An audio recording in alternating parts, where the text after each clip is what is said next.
Today, Keiko Fujimori takes office as the next president of Peru.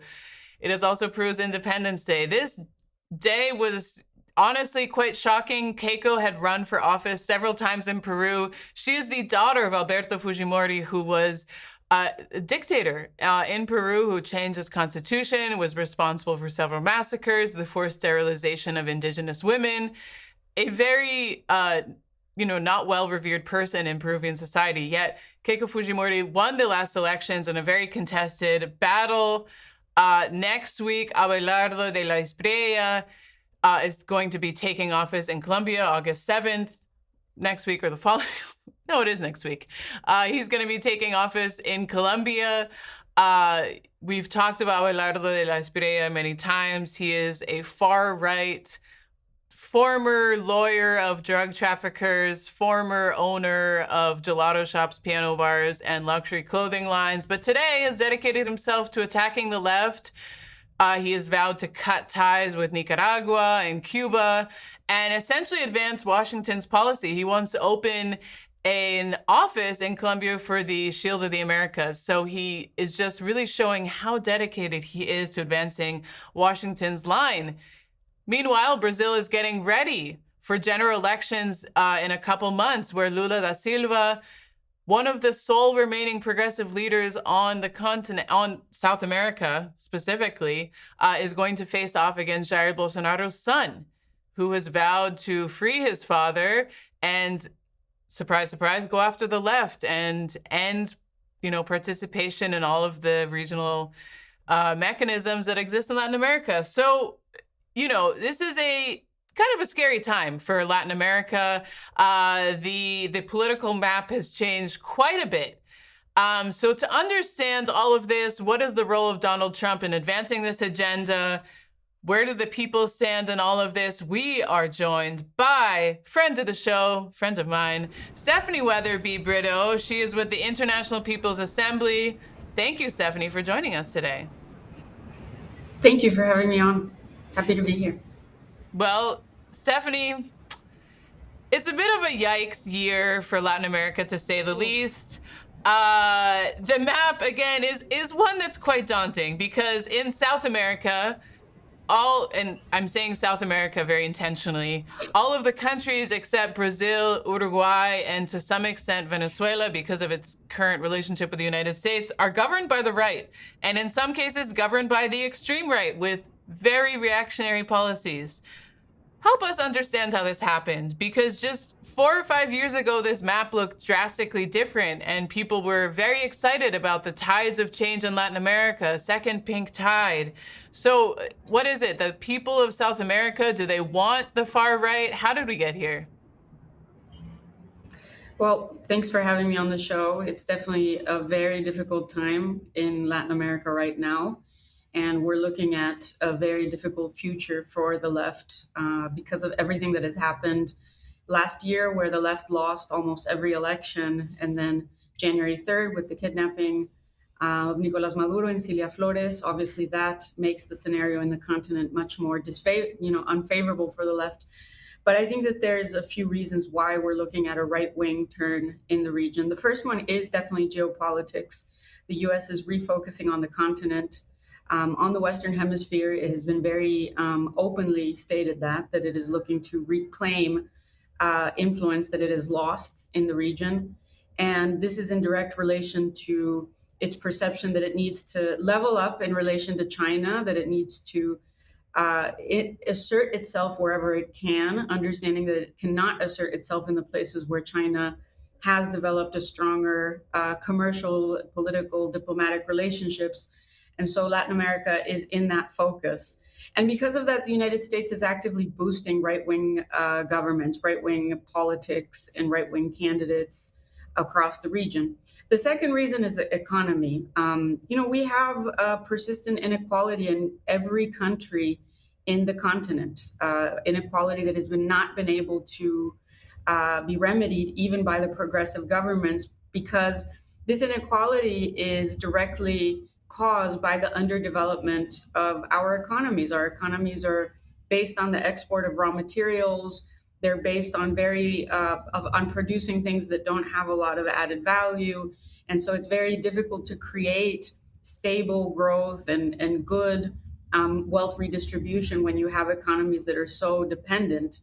The third reason, which is the new but not entirely new to every country, is the issue of insecurity. Across the region, there is a problem of both real and perceived insecurity. And I say perceived because in cases like Chile, where insecurity is not as high, it still was a major agenda item for the right. But there is real insecurity. We are the Latin America has some of the highest homicide rates in the entire world.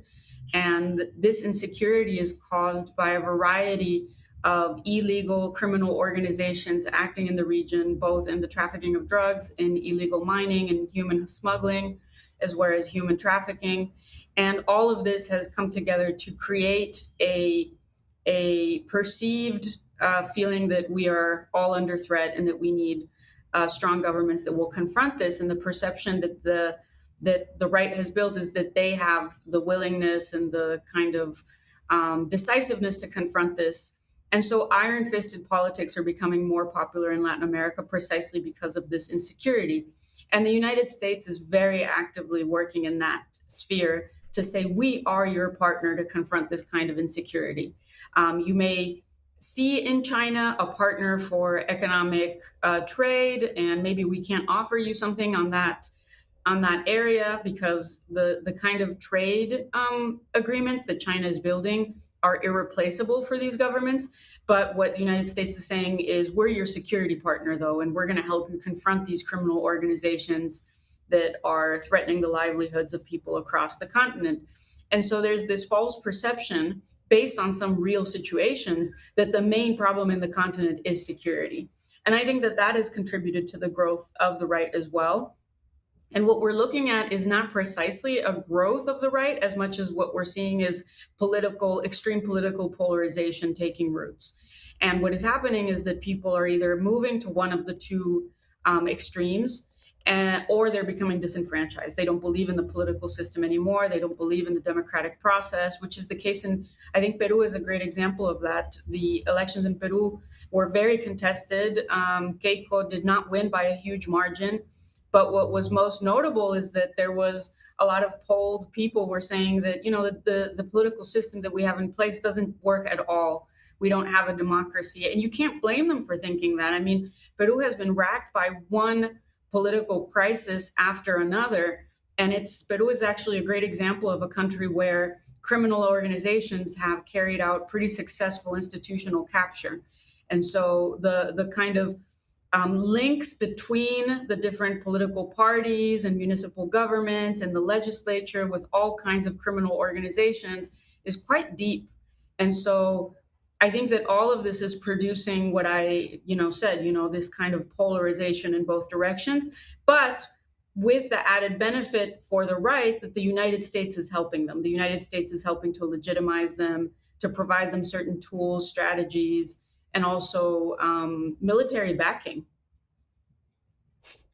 I mean, thank you so much for breaking all that down, Stephanie. It's so important to understand the context that this is happening in. And you spoke about some of the underlying social and economic factors, which have led to the rise of the right. But an important factor, of course, is that many of these are close and personal friends, not only with US President Donald Trump, but also have had sustained relationships with top Israeli officials.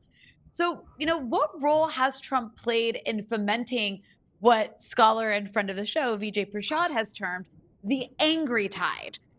Is Trump, merely giving a helping hand? Or is the MAGAverse perhaps playing a bigger role in orchestrating all of this? I think that the United States has been intervening in Latin America way before Donald Trump. I mean, the Monroe Doctrine, which now Trump has made a corollary to, precedes this administration for a long time. And I think that there's a particular way in which Donald Trump has approached this strategy, but it's not a new one. This kind of intervention is quite old. I think that we have to remember that in terms of intervention in Latin America, I always like to see it as the Republicans are shameless in the way that they carry out this intervention, and the Democrats are hypocrites because they pretend to not be intervening when they absolutely are. I also want to point to the fact that, Reagan did a very similar thing to what Trump is doing right now. I'm not saying that there's not new things to look at, but Reagan had a similar position. Like, he basically said, we haven't been tough enough on the left and on communism in Latin America. We need to come out much more forcefully against Cuba and Nicaragua, who were the perceived threats at the time. And so I think that there's attributing what is happening right now entirely to Donald Trump or Rubio or to MAGA, I think is incorrect.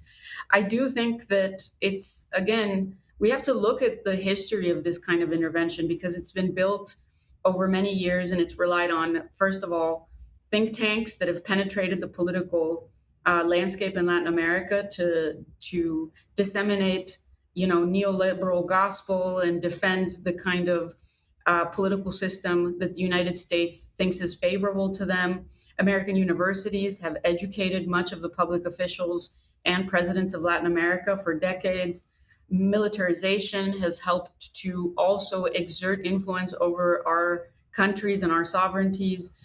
But I think what is particularly important right now, to your question, is that Donald Trump has been awarding legitimacy to right-wing figures that are reprehensible by all measures and by all accounts. The Trump administration is very quick. I mean, we saw this when the Espriella gets elected, that Marco Rubio legitimates his election even before the count has come out. He says he congratulates him. And so that's a way of really, sabotaging a democratic process when you come out and favor a candidate so visibly and so deliberately. I think that definitely helps to make these candidates look more legitimate than they would if they didn't have this backing. But there's other roots to it that I think are important and that are very tied to the Republican Party in particular. I mean, in the same way that Pentecostalism has built the kind of grassroots base of MAGA and of the Republican Party today, that kind of Pentecostalism has been exported in very big ways to Central America, to Brazil, and it has helped to build the basis on which these right-wing candidates are building power today. Wow. Stephanie, now we're going to talk about someone we both love to hate, which is Javier Milei. I just use him as an example because he's someone that when he came onto the political scene, I remember being like, there's no way this guy's going to be elected. I'm pretty sure I came on Breakthrough and I said, there's no way Javier Milei is going to be president of Argentina. I mean, he was crazy. He was erratic. He spoke to his dead dog. Is. He is crazy. He is erratic. He speaks to his dead dog through a medium. You can't make this up, people. That's crazy. In a campaign interview, he starts having like a psychotic episode saying they can hear voices. He spoke and speaks in an extremely violent manner about the left and about cracking down on crime. Yet he was elected. And, in El Salvador, we've had Nayib Bukele, who essentially rose to power and retains power by ruling with this iron fist politics he spoke about, imprisoning tens of thousands of his citizens, while even allegedly making backroom deals with gangs, which has been reported by Salvadoran outlet El Faro. So, as we said before, you look across the continent, and it's not just Bukele and Milei, and it's not just Noboa, but figures like this are rising across the continent. So how is this Bukele style of politics, which seemed so reprehensible and outlandish, how is this reshaping the map in Latin America, and how are the people, again, kind of respond to these kind of politics? Yeah. I mean, it is important to say that I think Trump was the kind of role model and of these kinds of like really outlandish political figures, like being deliberately shocking, saying things that are, extremely offensive and aggressive, and saying the craziest thing to get media attention and to produce false polemics. Trump created that in many ways for this generation, and he normalized that. He made it okay to be completely hateful in speech and to say things that are obviously false. And I think that these Latin American figures that you have just named have followed that script, because what has become clear is that at a time when people are extremely agitated about their conditions and about the situations that they are facing and the prospects that they're seeing, they are looking for something that is going to break with the status quo. And these candidates, even if they are saying things that many people find reprehensible, they are breaking the status quo in their political speech. And that signals to people that they might break the status quo in political action. The fact of the matter is they don't, which is Trump is a perfect example of that. The same economic and political system that Trump inherited, he has propped up and made worse.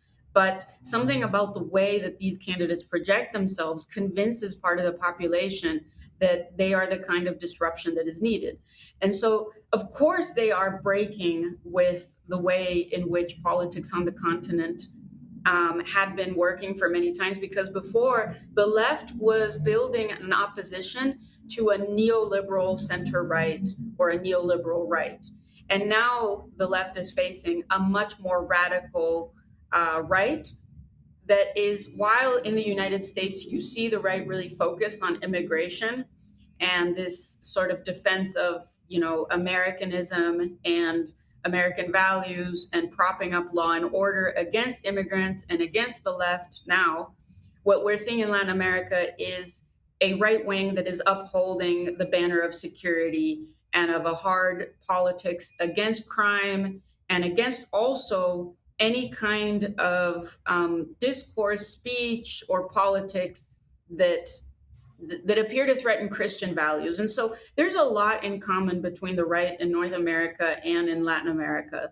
And I think that the challenge for the left right now is how to bring back the masses to the real causes of their of the decay in their living conditions, and to present solutions to that, and to also talk about insecurity. Because if the left refuses to discuss and create proposals for that which the population is most agitated about, then the left is going to continue to lose. And so Bukele and Noboa, I think, have introduced this kind of politics, which is one state of siege after another, sort of collapsing of democratic freedoms, collapsing of due process and political rights. And that is very much what I think we're going to expect from both Keiko and Espriella. I think that they're going to have a similar form of government. And the most concerning thing about that is that this will make it very difficult for communities and people to organize against the injustices that they're experiencing. What we're seeing is the creation of conditions which will make organizing in all forms of protest very difficult. And that is the biggest threat that the left faces right now.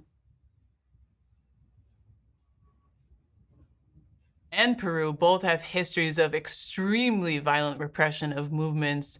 Again, we've spoken about this before with regards to Colombia, but it is a country that had a political genocide, and that, indexes and the numbers of just how many human rights defenders and social leaders that are murdered, not only by state forces, but also paramilitary forces, is astounding. So when we're talking about repression, it is not just getting caught up in these legal cases, but it is literally life and death in these countries. But Stephanie, before we let you go, you're speaking to us from São Paulo, and in less than 2 months, the people of Brazil are going to go to the polls, or in just about 2 months, and elect their legislature and their next president. So we know that Jair Bolsonaro's son is going to be running against incumbent Lula da Silva. And the last electoral process in 2022 was one that was mired in tensions, to say the least. Jair Bolsonaro, kind of had a several years campaign to delegitimize the electoral process, delegitimize the entire voting system of Brazil, the electronic polls, and then use this to essentially wage an attack and eventually attempt a coup in January 2023. With these upcoming polls, we've seen that Flavio has taken a slightly more measured approach, but recently the Foreign Ministry of Brazil blocked the visas, if I'm not mistaken, of 2 U.S. officials who were going to Brazil precisely to allegedly kind of audit the electoral process. So give us a little preview of what we can expect for these upcoming elections. What can we expect from Flavio with regards to perhaps these allegations of electoral fraud? What are the prospects for Lula? And how much do you think Trump will try to intervene in these elections? Well, we have to understand that Brazil is, politically and geopolitically speaking, the most important country in the continent. As much as it pains me to say that as a Mexican, Brazil is the most important country in the continent because it has the largest economy, it has the largest geographic extension, the largest population. And so it's the only country that really would have the capacity. Like if the continent were to make a radical turn to an alternative economic model and to really resist US imperialism economically, the key is Brazil.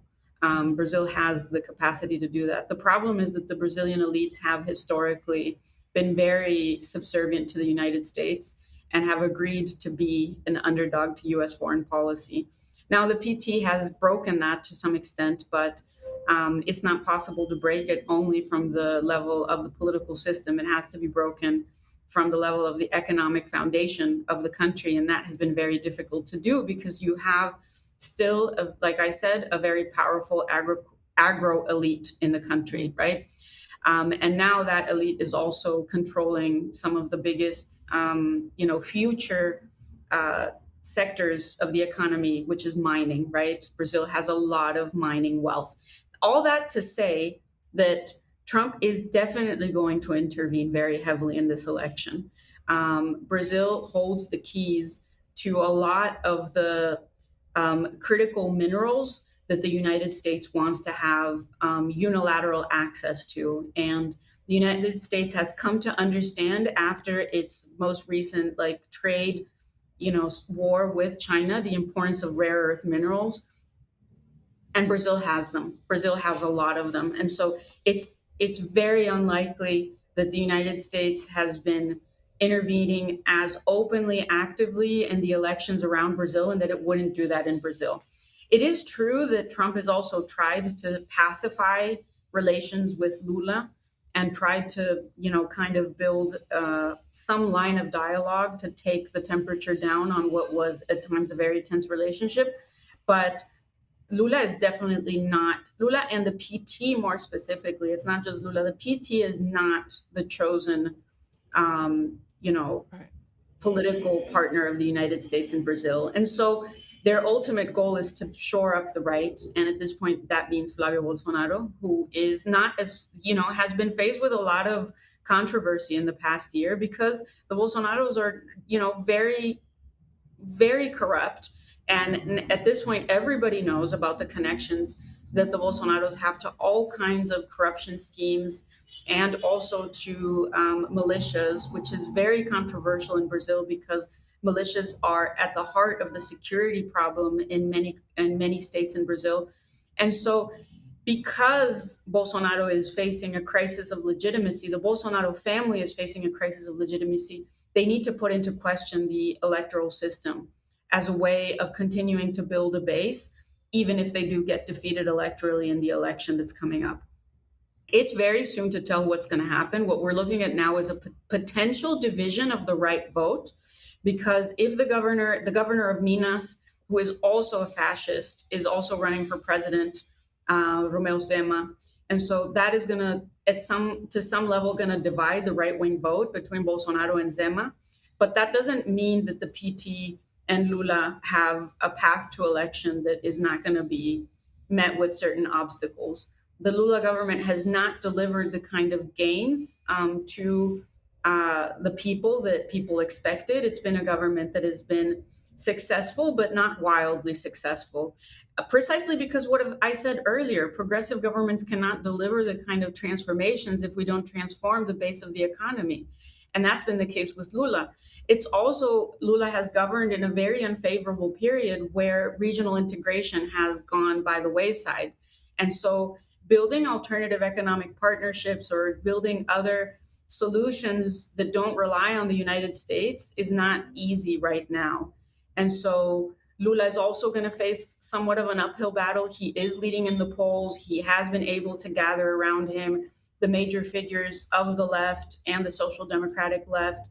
So I think that he is as strong as he can be right now. But what hasn't been factored into the current race is how the United States will intervene. And I think that we should absolutely expect that kind of intervention. Well, and interestingly, on the screen while you were talking, Stephanie, there was footage, I think, from a Bolsonaro rally and just a video of Benjamin Netanyahu speaking. I went to It was the convention, actually. It was the convention. Lovely. It was the convention of the party where the candidacy of Flavio was ratified, and Netanyahu and Milei both came on to show support. Yeah, I will say I went to a Bolsonaro rally in 2022, and I was quite shocked with the number of Israeli flags and people, at the same time calling for military intervention, all the signs being anti-communist, and then just like Israeli flags everywhere. So that's the kind of people we're dealing with. But Stephanie, incredible analysis. We are so lucky to have you back here on BT Live, and we will definitely be hearing from you more. And those elections, we're going to be following them very closely here at Breakthrough News, hopefully on the ground. So make sure you donate to BT to make sure that coverage can take place. Stephanie, thanks for joining us. Have a great day. Thank you.